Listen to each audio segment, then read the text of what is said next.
이게 어떻게 생각하면 굉장한 사고의 전환이다라는 깨달음이 있었거든요.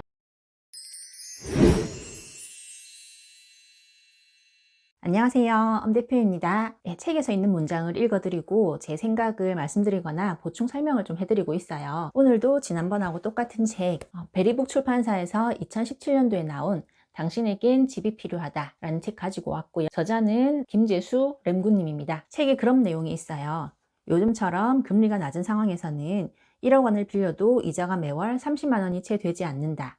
만약 매월 30만 원이 적금을 들고 있다면 1억 원이라는 자금을 활용할 기회를 놓치고 있는 것이다.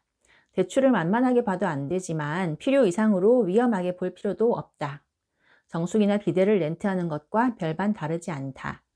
라는 이야기가 있습니다.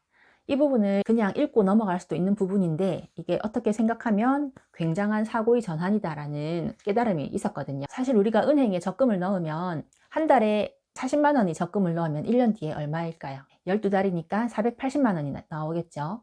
2년이면은 거의 1000만 원 가까운 돈이 만기가 돼서 기쁜 마음으로 이자를 포함해서 1000만 원 가량의 돈을 받게 됩니다.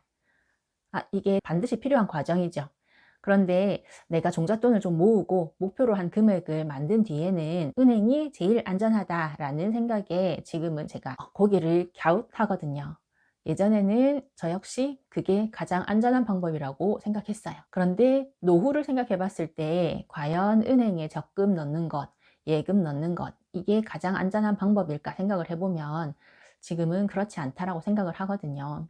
반드시 자산을 더 빨리 불릴 수 있는, 그렇다고 과욕을 부리라는 건 아니지만 은행보다 더 자산을 빠르게 불릴 수 있는 재테크 수단을 반드시 공부해야 하고, 저는 그 방법으로 다른 것도 있지만 부동산을 추천하는 것이죠. 우리가 1억 원을 연 5% 이자로 대출했을 때 1년 동안 이자가 얼마 나올까요? 연 5%니까 500만 원이겠죠. 이거를 12달로 나누면 한 달에 41만 6,666원 이렇게 나옵니다.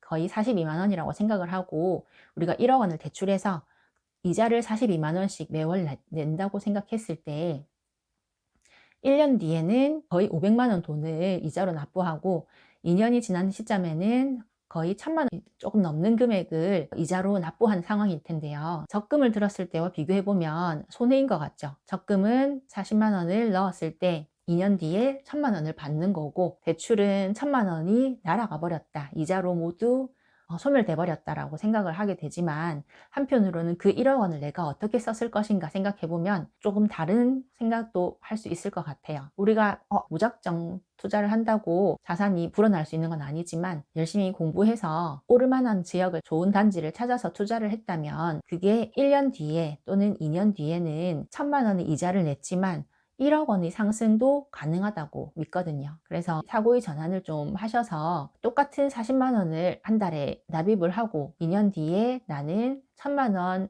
원금을 받을 것인가, 아니면 1000만 원의 이자를 납부했지만 시세 차익 1억 원을 얻을 것인가, 스스로 잘 판단하고 행동까지 하실 수 있으면 참 좋지 않을까 생각을 합니다. 그리고 뒷부분에 하나 더 말씀드리고 싶은 내용이 있어요. 이 책에서 제가 제일 중요하다, 제일 신선하다라고 생각을 했던 부분이 뼈다귀 그래프라는 게 있어요.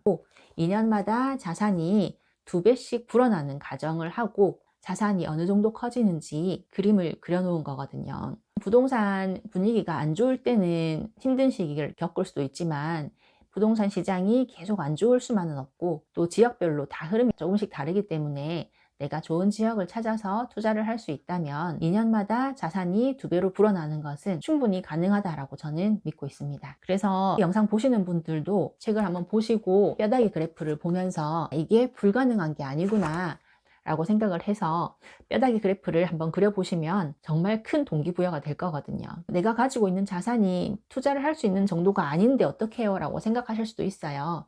그런데 의외로 우리가 부동산 투자라고 하지만 그렇게 큰 금액이 있어야만 가능한 건 아니에요. 작은 금액이 있으면 작은 것부터 시작하면 되기 때문에 충분히 가능성을 가지고, 영상을 보시는 분들도 은행에 적금 넣는 것만이 가장 안전하다고 생각을 하고 사셨던 분이라면 생각을 조금 전환해서 나도 충분히 부동산 투자를 할 수가 있고 그 결과로 시세 차익을 얻을 수 있다라는 믿음으로 열심히 책도 읽으시고 공부도 하시고 투자도 하셔서 시세 차익 얻어 가시면 좋을 것 같네요. 오늘 내용은 여기까지고요.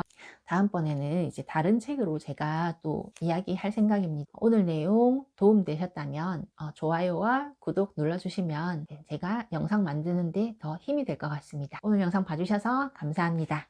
다음 시간에 또 돌아오겠습니다. 감사합니다.